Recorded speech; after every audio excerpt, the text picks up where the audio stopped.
Assalamu alaikum, this is Brother Hameed back again with the Muslim Empowerment Institute.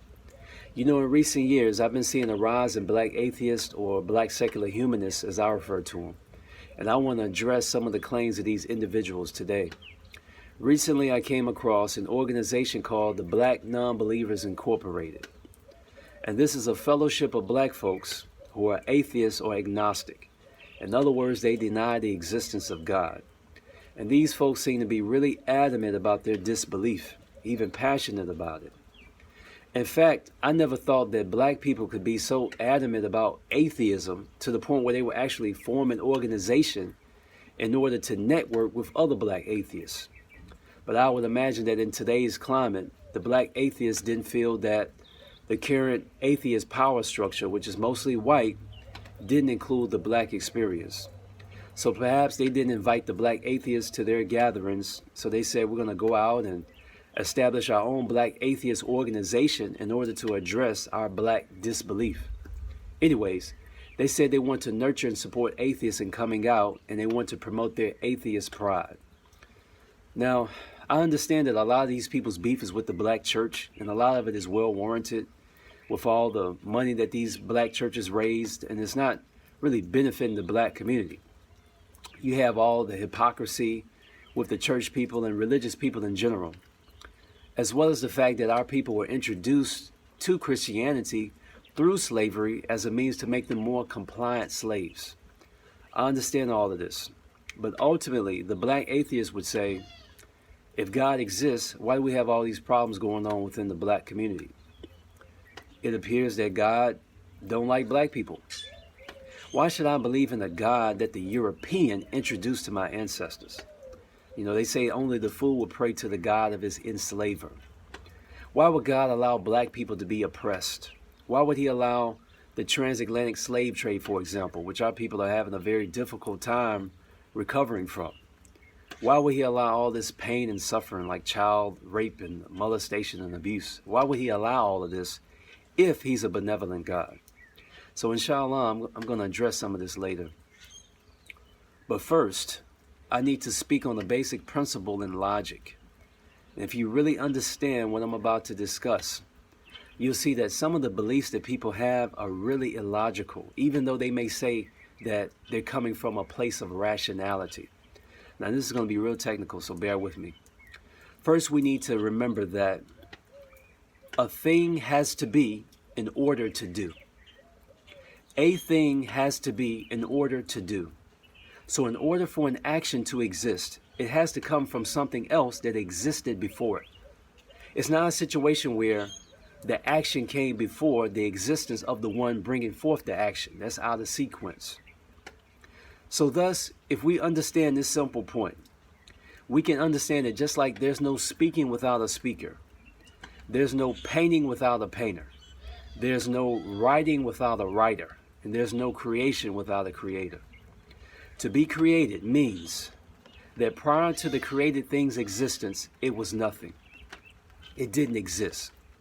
So the created thing cannot decide to bring something else into existence, let alone bring itself into existence when itself did not exist. Let me say that again. A created thing cannot decide to bring something else into existence, let alone bring itself into existence when itself did not exist.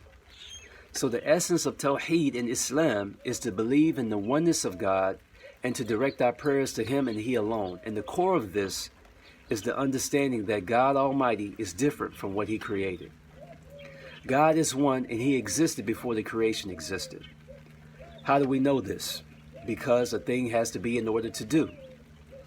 Before the creation came into existence, someone else had to bring it into existence. And we say that God Almighty is the one who brought it into existence. And because if Allah had a beginning, then He will require someone bringing Him into existence due to the same principle. And the things that have beginnings, by definition, are classified as created and not the creator. So if someone said if God created everything, then who created God? That question itself is a contradiction because God is uncreated. And if we say that someone created Him, then He would not be the creator. He wouldn't be God. God is eternal with no beginning, and everlasting with no end, but the creation has beginnings and endings. This is what Islam teaches. So I know that the idea of a sky daddy or some giant elderly man that sits on a giant piece of furniture that's way above the clouds inside of heaven, which is one of his creations, is something that atheists cannot accept and believe that this is supposed to be God. And it's something that in Islam we don't accept that concept either.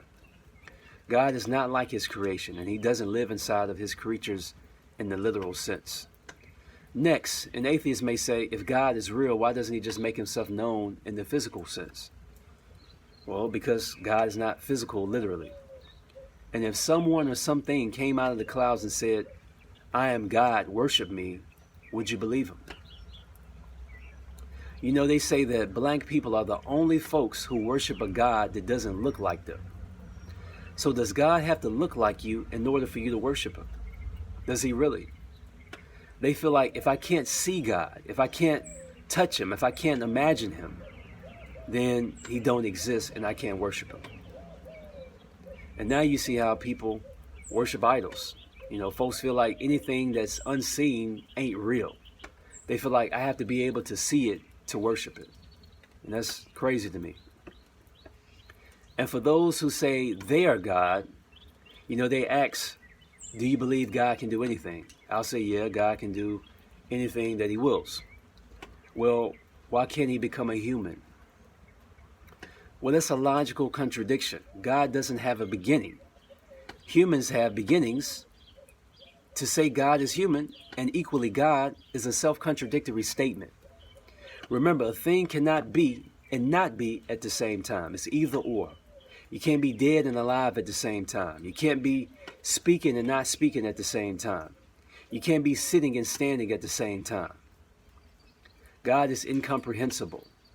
Just think, God existed before time. Think about that. God existed before time existed. He's the creator and owner of time, and he existed before it and without it. I'm not talking about seconds, minutes, hours, days, years. That's all man-made. But what is time? What is it really? Time is simply the measurement of two occurring events. So if I clap my hands once, two events happened. My hands came together and then they came apart. And the measurement between those two events is called time. So time began when Allah subhanahu wa ta'ala created the first creation.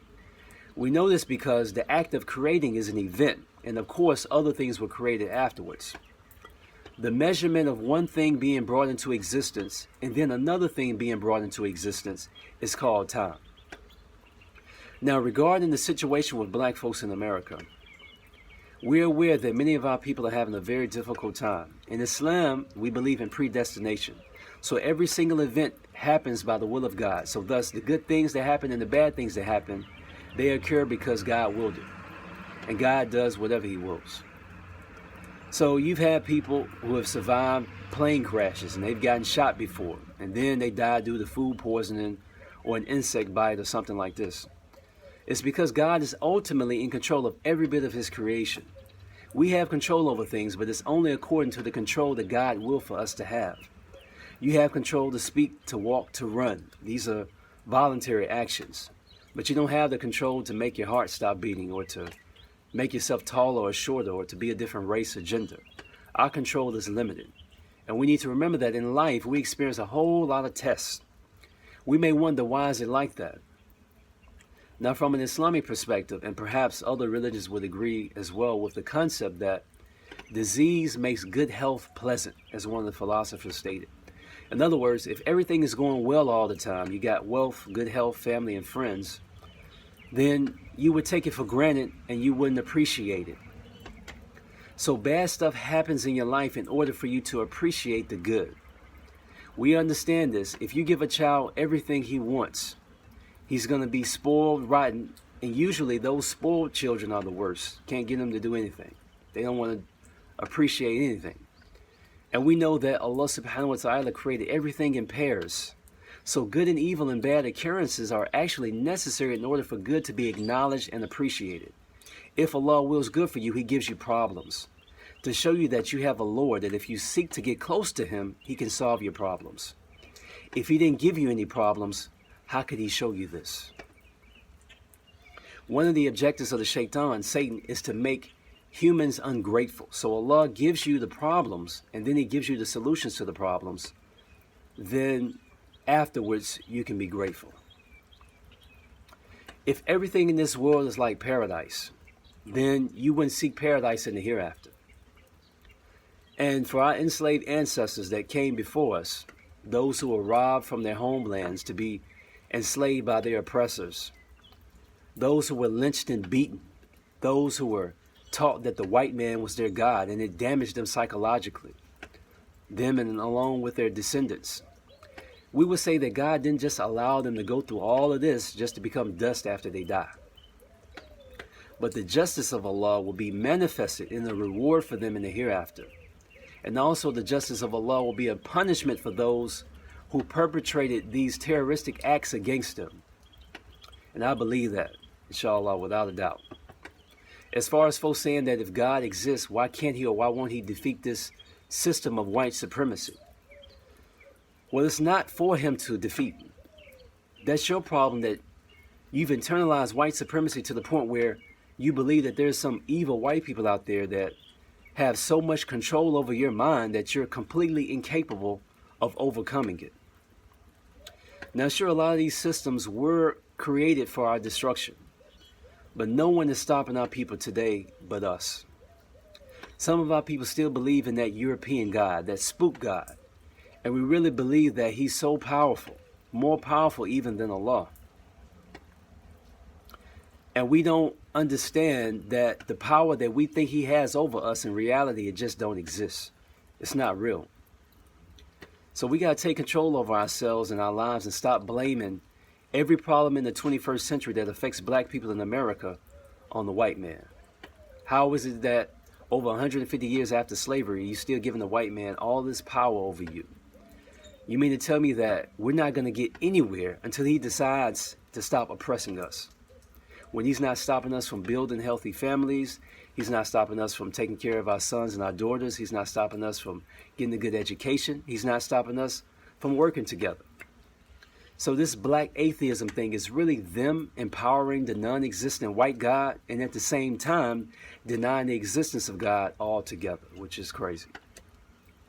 It's really true that white supremacy is the modern day shirk, the invisible boogeyman, if you will. So brothers and sisters, atheism ain't African.